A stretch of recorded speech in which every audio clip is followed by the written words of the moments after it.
So something that makes input higher quality is if it's interactive, right? And so this comes from a 2018 study that the conversation between an adult and a child actually, appears to change the child's brain, has neurological consequences, and that this back and forth conversation is actually more critical to language development than the word gap. That is that quantitative difference in the amount of input children are getting, right? So quality over quantity, right, seems to be the message. In children between the ages of 4 and 6, differences in the number of conversational turns accounted for a large portion of the differences in brain physiology and language skills that they found among the children. So this finding applied to children regardless of parental income or education, right? So it doesn't matter about everything else, right? So there may well be a quantitative difference in the amount of input you're getting, right? But if you're having these talk turns, these conversational turns, that's a high quality interaction, and that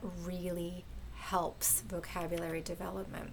And this idea that interactive input is important is something that we've seen before. So 17-month-olds, for example, can learn words from video chats, and younger than that, they don't quite do as well, but they only do it when these are interactive chats where the on-screen partner responded to them in real time, as opposed to pre-recorded ones without an interaction like what you might have in a TV show for kids, right? So that interactivity, that responsiveness is very key for having the input have an effect, right? And this kind of social engagement seems to be a general trend for what scaffolds successful language learning, especially in this case when it comes to vocabulary. So a study from 2008 looking at 10 and 11-month-olds infants found who, if the infant follows the gaze of their caretakers and points themselves when learning new words, they had faster vocabulary growth, right? They're socially engaged, they're interacting, right?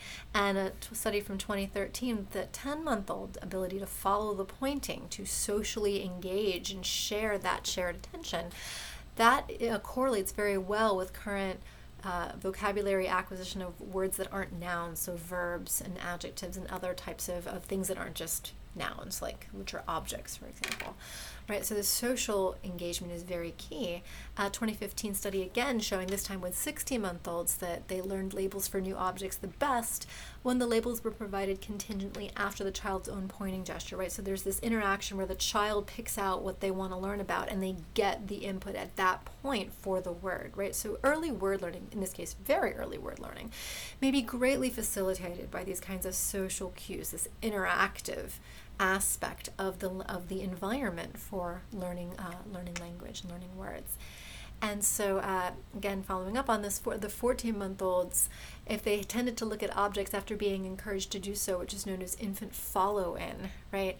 Again, this is strongly related to their productive vocabulary size and growth, the words that they're able to say and use themselves, right? So this choosing your own learning experience, being interactive about the language and stimuli that you're getting is very, very correlated. And if you're curious, you can see sort of an example of this kind of joint attention or social engagement in the wild from this example here.